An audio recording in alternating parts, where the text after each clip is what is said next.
Chris Brown. Baby sweet child, Chris Brown. I need you, when you say that you're going to fucking retire, I'm going to need you to really retire, bitch. I'm going to need you to really take yourself back from the fucking, just step back. Just take a step back. And just sit your ass down where nobody can hear from you, nobody can see you, nobody can find you, and just reevaluate your fucking life. Because I am sick of it, and I'm about to go the fuck in. I am tired of having to do these videos about your fucking behavior, about some stupid shit that you done said, did, or fucking just looked. And he had the nerve to say, he says it's not fair that people like Jay-Z get a pass from white America. Now, before I weigh the fuck in on you right now, Chris Brown, let me talk about the statement that you made. Okay, Jay-Z did do some ratchet ass shit back in the day when he used to be about that street life.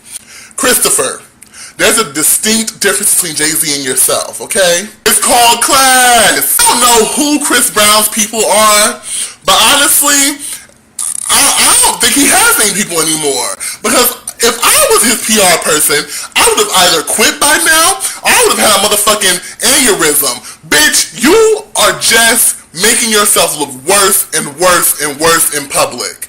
And to make a statement like that, to try and throw another artist under the bus for something that he did a long time ago, to compare him to you, bitch, that was a bitch and pussy ass move. Motherfucker, you need to reevaluate yourself. Don't worry about Jay-Z. Why are you worried about Jay-Z anyway? Worry about yourself. Hey, Jay-Z did stab somebody in 2000, a record producer. He did mush that woman, that reporter, and was about to piece her ass up that one time. And he did do a bunch of other shit back in the 90s. I think there was like gun charges against him. There was a bunch of shit about him back in the day. He reinvented himself. He changed himself. He may not be a changed man. Actually, let me take that back. But what he does for damn sure make sure of, he for damn sure makes sure that that shit does not come to the public. I'm so sick of Christina on Twitter just, oh my God, why did they not leave me alone? Why did they not leave me alone? I ain't quitting.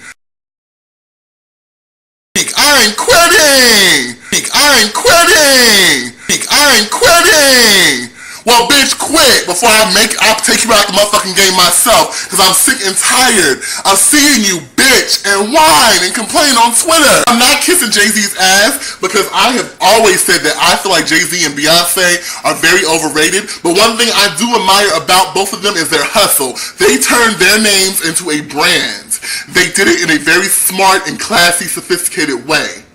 Okay? It may have been copying, it may have been stealing people's companies, it may have been doing all that shit, but the one thing you will not see them do is act a wretched ass mess on motherfucking camera or, get caught up in some shit. I am so sick of Chris Brown. I'm sorry. The Chris Brown fans, y'all can come for me if y'all want to. I'm calling a spade a spade. I used to like Chris Brown. I even tried to like him after the Rihanna incident, but his actions continue to drive to one point. You are an asshole and a dick. Ike Turner, when he died, he did not die a wonderful musical composer. He did not die as one of the greatest musical talents that ever was. He did not die as an agent or a manager of great musical historical talent, which all those things he was. Ike Turner was a legend in the music industry.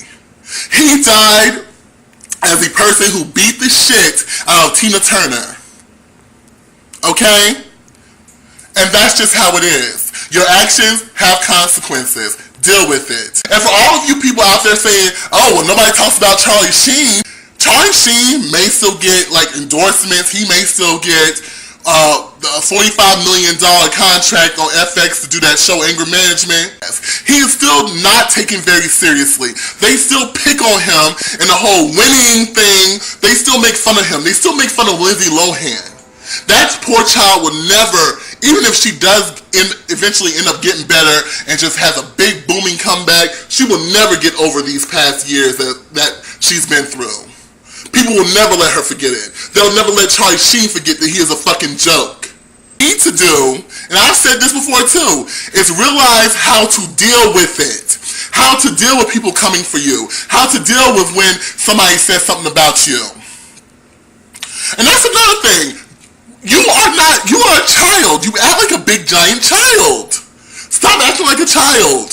Wendy Williams on her show the other day, she kind of came for you on this same situation, on this same subject. She talked about how you look like a drug addict, you looked horrible, you look like you don't bathe, you really don't. You look like you don't bathe, you look dirty, you look like if I walk past you I would smell weed and shit. I'm just saying, Chris, you do. And you need to focus on your fucking music. And then here you go come on his Twitter talking about some, in response to her, talking about some no words for turds. That's why no one will take you seriously. Get over it. That is the adult thing to do. Stop focusing on the negative bullshit and focus on yourself. Gosh, I'm done. Oh, and I'm about to weigh in on your ex-girlfriend Rihanna. So that's about to be next video. So you're not gonna be alone. This is Big Zo 20. Peace. I ain't quitting.